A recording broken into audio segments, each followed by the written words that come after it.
按下去很慢才那个开始录影了，这到底是为什么？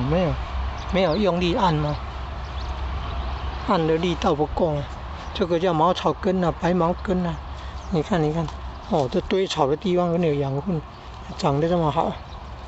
那旁边那个是洛神花，你看洛神花吃到那个养分，堆草啊，这个是草堆，然后你看经过雨水泡以后有养分，你看长得这么好，你看人家有的都干枯掉了呢，还长得这么好，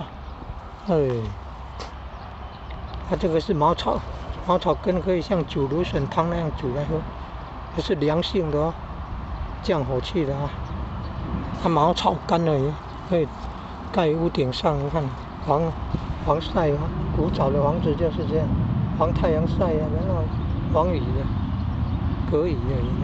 茅草这么好用，嫩的芽还可以做菜来煮来炒来吃呢。它像那个，你看这个。都可以像煮芦笋汤那样，它这个切一切也可以像煮芦笋汤，这个切一切也可以像煮芦笋汤那样煮来喝的。